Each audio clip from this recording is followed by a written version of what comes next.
Hello, welcome to Rich Tone Music. I'm Pod, which is lovely. And today, due to popular demand, I'm going to just talk a little bit about some simple maintenance.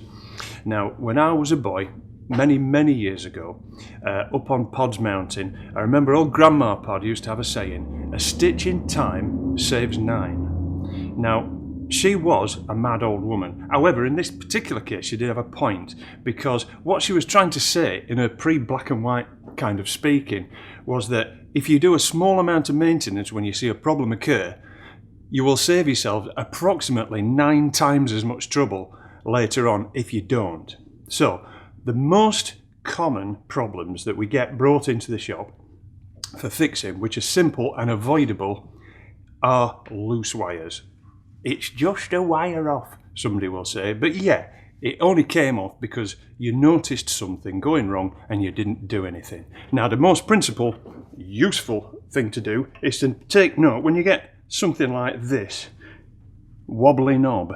Now, very often we're using these rotary controls to turn our volume up and down, and we generally tend to play about with them. If you find that as you turn it up to the top, it moves a bit. You get to the top, it doesn't stop, it moves on a little bit. This is a warning sign.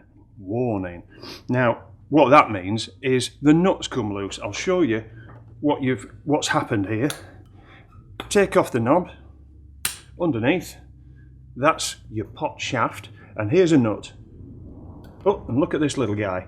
He's loose. Look at that, I can turn it with my fingers. Now then, that doesn't seem so much, does it? But what's happening there on the reverse is that the actual body of the pot's come loose. And one of the most common electrical faults you get on a guitar is just that that's happened, nobody's done anything about it, and eventually the control will turn full circle, or try to, and what will happen is it'll pull one of these wires off.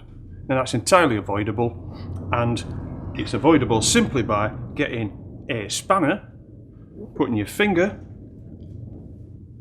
on the back of the pot to stop it turning, and just not over tightening it, but just nipping it up.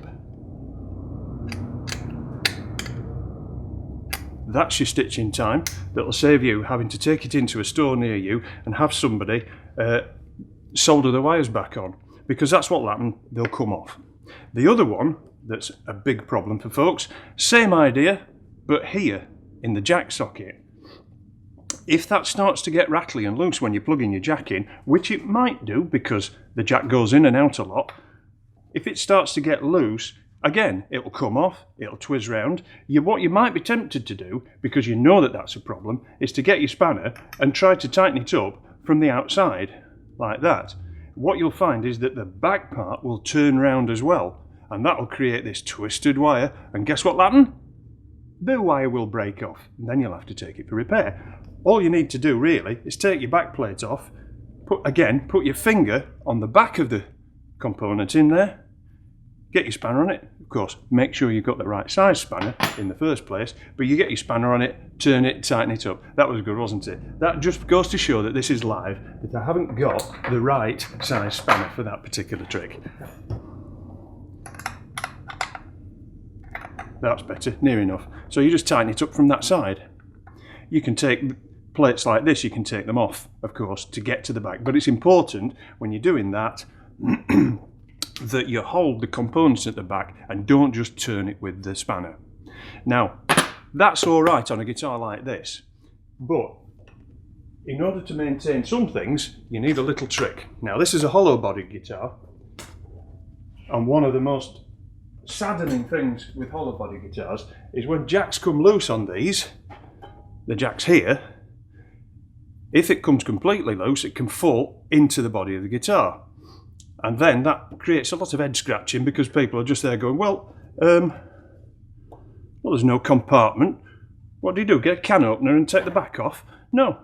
What you have to do, if you let that happen, is you have to take the knobs off and everything out and take all of this lot out through this tiny hole. That's why people charge you a lot of money to make that better. Now, there is a way where if you find it loose, remember, a simple check, you might find it coming loose, there is a way that you can tighten it up without having to get tiny elves to crawl inside and hold the back for you. What you need is a simple pair of snipe nose pliers.